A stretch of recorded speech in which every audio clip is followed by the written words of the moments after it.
Зульфия Жанжигитова Аксайдагы жаңы үйүнө кирип жашаганына 2 ай болду.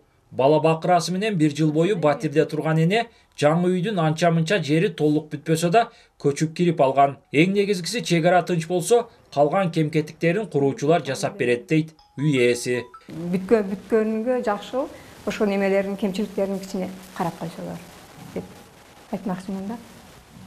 Бирок эми жакшы эле. Уулум, келиним, неберелерим менен жашап атабыз. Энди мына ушул үйдө катарда 13 үй болсо, 2-3 эле коңшу жашайбыз. Эртеден кечке чек аранын тынч болушун тилеген дагы бир аксайлык Сайрам эне жаңы үйлөрдү салып берген мамлекетке ыраазы. Анын айтымында чек арада акырындык менен жашоо мурдагы нугуна кайтып, тынчтык өкүм сүрүүдө. Бардыгы энди өттү, Кудайга шүгүр ушунчалык. Өкмөтүбүзгө рахмат, жетекчилигибизге рахмат. Энди ушунчалык кеч болсо дагы үйүбүздү өз калыбына келтирип, жакшынакай кылып, загородкаларды кылып, салып берди.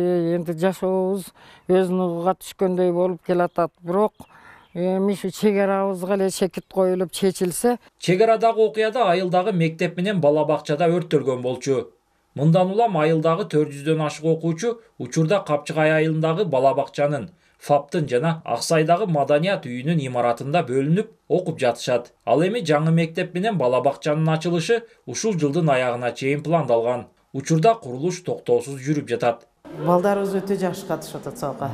Бардыгы анча-мынча гана ооруганы сабактан калбаса, бардыгы келип атышат. Себеби биз 1 жыл онлайнда жүрдүк.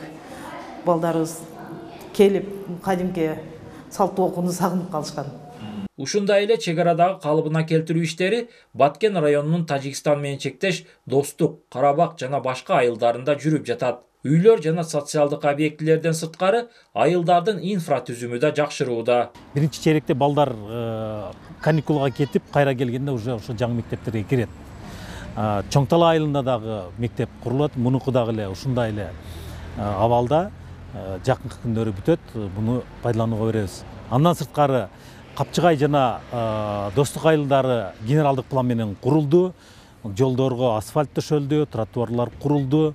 Белгилеп өтсөк, өткөн жылкы чек ара окуяларында Баткен облусундагы Тажикстан менен чектеш аймактарда 400дөн ашык турак жай жана социалдык объектилер талкаланган. 1 жыл өтпөй үйлөрдүн баары калыбына келтирилип, ээлерине тапшырылган. Ошондой эле Капчыгай жана Достук айылдары президенттин тапшырмасы менен ген пландын негизинде кайрадан курулду.